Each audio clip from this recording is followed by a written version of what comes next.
Show here at Hilton Garden Inn. Brian Smoller and Matt Walters with you, along with Evan Coachman, strength and conditioning coach for the Wildcats in his first year, coming to K-State from Northwestern State, where the Wildcats had a familiar face down there. Elaine Burrows, who was a hitting coach for the Wildcats for one season before taking over down there at Northwestern State. Welcome, Evan. Welcome to the Brad Hill Show. Thank you. Thanks for having me.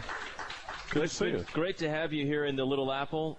I know the impact. The coaches have talked very highly of you. If you didn't know that already, well, there you go. So performance reviews, it's that time of year coming up. So apparently you've already done a pretty good job. Tell us a little bit about yourself. I mean, I could read off your bio, but I know football was your sport of choice when you were in college at Austin College, but take us through your path since then. Yeah, I started out. We've been in a football family. That's what Dad did for 27 years. And then decided that strength and conditioning through everything was where I had a talent, where I had a passion. Thought I could actually help athletes understand the importance and how they could further their careers, and was looking for an opportunity. Northwestern State gave me that opportunity. So picked up, moved to Louisiana, which was quite different than Texas. I learned some things, learned some food. Spent my time out there, spent 4 years out there, and was fortunate enough through some of my predecessors leaving to become the head strength coach there for my last 2 years. So at a very young age, got a lot of very vital experience. Got to work with Lane Burrows, which spoke very highly of Kansas State, his time here, and of Brad Hill when his job kind of opened up.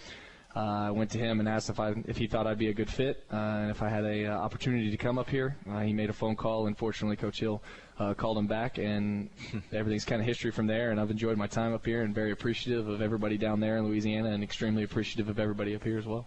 To be in the Big 12 at such a young age, I mean, that's a big step for you. What was the adjustment period like? Because your timing in coming to Manhattan, you got here literally in a heartbeat. It was very much an adjustment, but I think that played into my favor and helped me out because I got here so late. I didn't really have time to think. When I got here, it was put your head down and go to work and focus on everything from programming to getting to know the kids and getting to know relationships, and ultimately that's what it kind of boils down to. It doesn't matter the level, although Big 12, it's great to be here, and it's a much higher level of baseball, but ultimately it's about creating a relationship with our athletes and helping them be the best that they can be, and I try to do that. So I guess coming in late was a blessing in itself, and I'm getting more and more comfortable every single day with our kids, with our athletes. So it's been good so far. Came in August of 2015. Yeah. Right? Yes, I came in at the very end of August. I believe my first day of work was the 25th of August, and I think school started the 24th of August. Right, so yeah. Literally not much time. Literally hit the ground running. How does the relationship between a coach, whether it's Brad Hill, Tyler Kincaid, Andy Sawyers, Blake Kangas, how is a coach's relationship with a student-athlete different than a strength and conditioning coach's relationship with a student-athlete? I think I don't want to say it's easier or harder.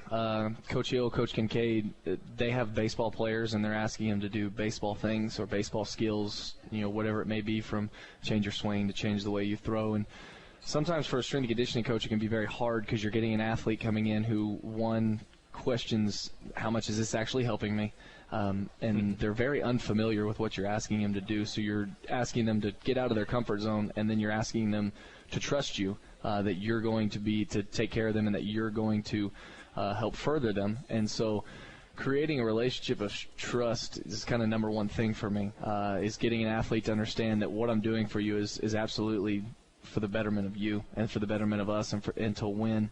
And once I've established that, then it's a lot easier. Then I can ask them to do some things that they may be very uncomfortable with, but they understand that this is going to make me better. So it's just a different dynamic, I think, than a sport coach to an athlete as opposed to a strength coach to an athlete.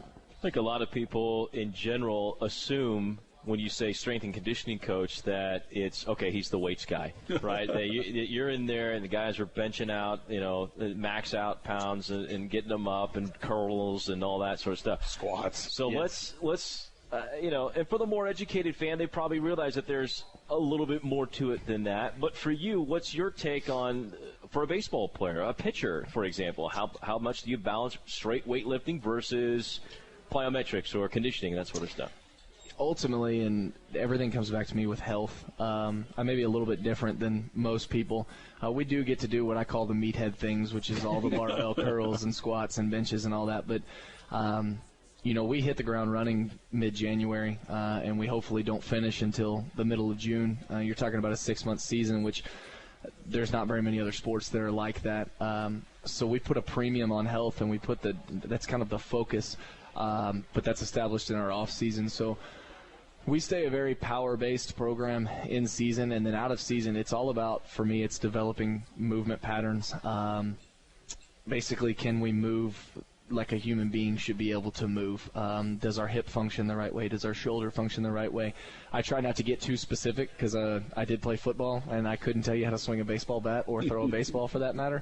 But I can tell you what the body is supposed to do, and that's how I approach it, and that's how I get our kids to buy in to doing what I want to do and building a relationship. Is I'm not asking them to change anything drastic. I'm just asking them to change how they move so they can stay healthy, and we've got a good track record of staying healthy, which is good. So I know you converse with the coaches daily. You're visiting with them about certain needs for a guy or that. Is it a case of, hey, man, I wish this guy was more flexible, could move left or right a little bit better? So that's some of the things you may give him certain things to work on to increase that sort of stuff, right? Very much so. A lot of conversations happen with Coach Kincaid and Coach Sawyers and myself, and of, hey, I wish he could do this when he was swinging, or I wish he could do this when he was throwing, and I'll talk back and say, funny thing, he struggles at doing this in the weight room, and there's a lot of parallels that we see, and so we give these young men opportunities to get better, exercises or flexibility, whatever it may be, to follow that path so they can get better. And a lot of y'all spoke of our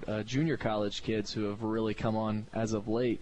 A lot of them have put in a lot of very hard work to try to change a few things so that they can be better either on the mound or in the box for us. But it's been a pleasure working with our kids and with our coaches so far. So you just brought up something, you talked about the meathead stuff, but you work with guys on stretching. Mm-hmm. I mean, for your body to do what it's supposed to do, whether, again, you're lifting with your arms, your legs, there's got to be some flexibility. And there are certain – I don't want to say there are guys on the team that don't have to stretch, but there are certain players that need to follow a certain regimen in terms of stretching for them to perform, maybe more so pitchers than batters, but stretching is something that you're obviously heavily involved in. I am.